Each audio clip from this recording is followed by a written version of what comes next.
జమ్మూ కాశ్మీర్ ఉగ్రదాడిలో మృతి చెందిన నెల్లూరు జిల్లా కావలికి చెందిన మధుసూదన్ రావు మృతదేహం సాయంత్రం స్వస్థలానికి చేరుకోనుంది. బెంగళూరులో సాఫ్ట్వేర్ ఇంజనీర్గా పనిచేస్తున్న మధుసూదన్ రావు భార్య పిల్లలతో కలిసి కాశ్మీర్కు వెళ్లారు. హోటల్ నుంచి ఫోటోషూట్ కోసం బయటకు రావడంతో ఉగ్రవాదులు దాడి చేశారు. మధుసూదన్ రావు మృతితో ఆయన కుటుంబం తీవ్ర శోకంలో మునిగిపోయింది. కావలిలోని మధుసూదన్ రావు ఇంటి వద్ద పరిస్థితిని మా ప్రతినిధి అమర్నాథ్ అందిస్తారు. ఉగ్రదాడిలో నెల్లూరు జిల్లా కావలికి చెందిన మధుసూదన్ రావు మృతి చెందడం అందరినీ కలిచివేస్తోంది. మధుసూదన్ రావు బంధువులతో పాటు ఆయన మిత్రులంతా కూడా తీవ్ర శోకంలో మునిగిపోయారు. ఎంతో చలాకీగా అందరితో కలిసిమెలిసి ఉండే మధుసూదన్ రావు ఇక లేరనే విషయాన్ని తెలుసుకుని వాళ్ళంతా కూడా మదనపడుతున్న పరిస్థితి. ప్రస్తుతం మనతో వాళ్ళ బావమరిది ఉన్నారు అనేది తెలుస్తున్నాం. చెప్పండి సార్, ఏం జరిగిందంటారు అక్కడ? అదే నిన్న వాళ్ళు ఫోటోషూట్ కానీ బయటికి వెళ్ళారు, హోటల్ బయటికి.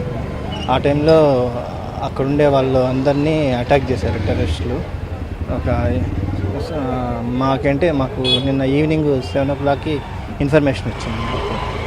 బట్ 7 o'clockకి మాకేంటంటే క్యాజువాలిటీగా రాలేదు, మేబీ ఇంజర్డ్ అన్నట్టుగా అనుకున్నాము.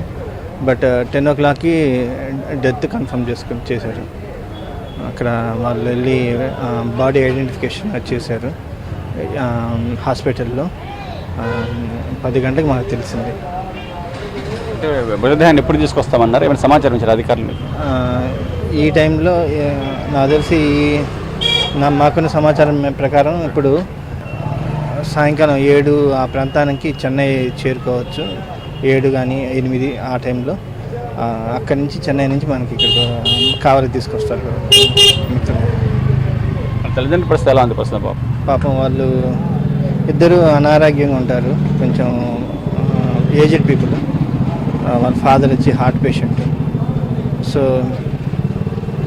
We are preparing. ఒక అబ్బాయి, 2 అమ్మాయిలు. మేము అందరమే బెంగళూరులోనే ఉంటాము, సాఫ్ట్వేర్ ఇంజనీర్స్గానే ఉన్నాము అందరమే.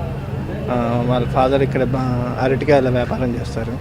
మనం చూస్తున్నాం, మధుకు పై దాడి జరిగిన సమాచారాన్ని నిన్న సాయంత్రం అందించారు. కానీ ఆయన మొత్తం మృతి చెందిన సమాచారం మాత్రం రాత్రి 10 గంటలకు అధికారులు చెప్పారని చెప్పి కూడా వాళ్ళ బావమరిది చెప్తున్న పరిస్థితి.